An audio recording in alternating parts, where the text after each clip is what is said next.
Hey boys and girls, today we're going to do another writing lesson on how to write a friendly letter. Y'all did such a good job on writing your letters to your classmates the other day.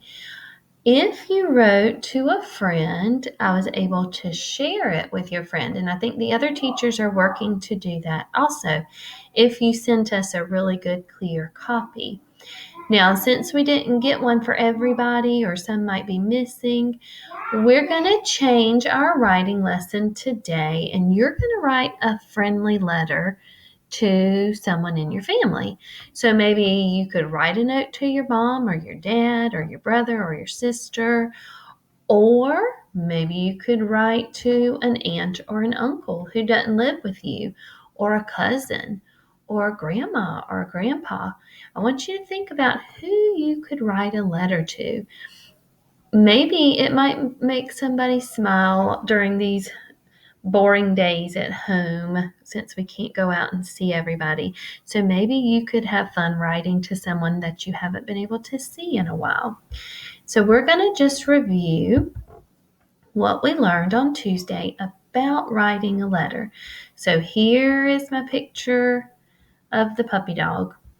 We have the head over here because straight up top to the right side of our screen at the right hand corner is going to be your heading.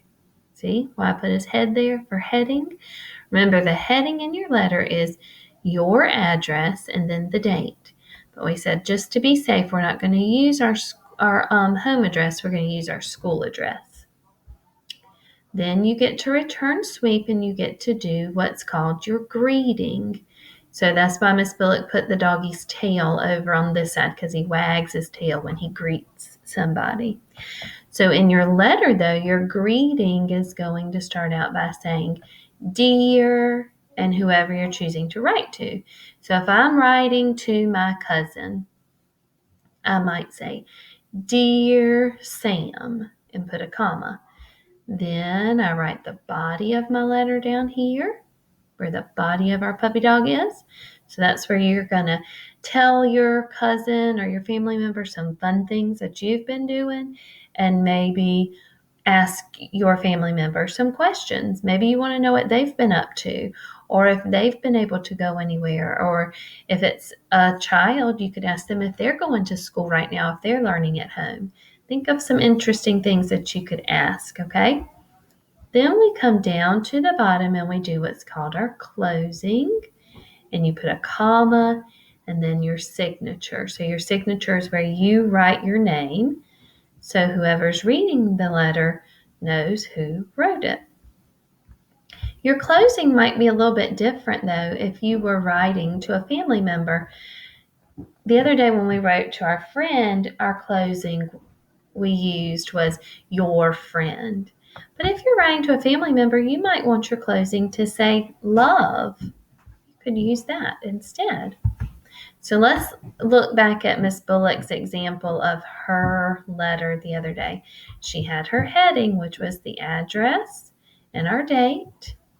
My greeting is where I say "dear" and whoever I'm writing to. Remember, I wrote to my imaginary friend Bob. So, "Dear Bob, how was your break? I had fun this Christmas. I missed seeing you in class. I look forward to seeing you on our Google Meet in the morning. Yesterday I played outside after I finished up my schoolwork.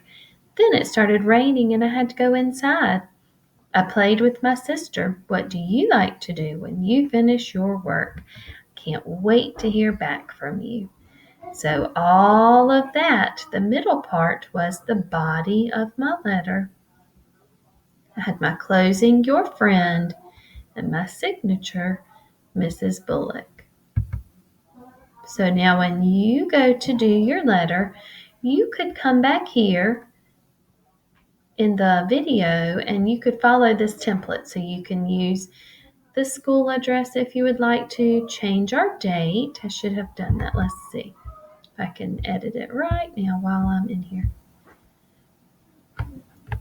So tomorrow, or today, is going to be the 14th, January 14th, 2021. So you're going to say "dear" and your family member. Don't forget your comma. Then you're going to write the body of your letter here. I would try to do at least 5 or 6 good sentences, okay? If you're writing to a family member, look at the closing down here. I used the word love and a comma, and then I'm going to sign my name so that my family member knows who wrote this awesome letter. When you're finished writing your letter, you're going to do the same thing that you did the other day. I'm going to go in through my sample student. And on page 2, it says, take a picture of your letter and post it here. So if I was taking a picture, remember I'm going to click my camera. I'm going to turn it on.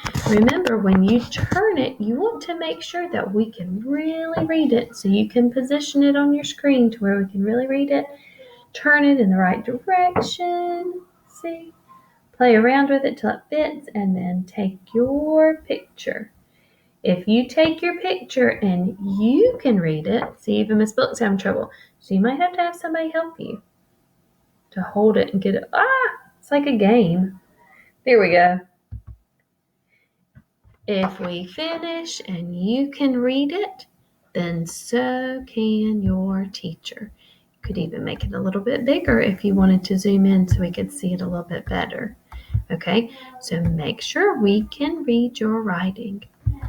Click your green and white check, and it will load your work for your teacher to see. All right, boys and girls, have fun writing another letter today.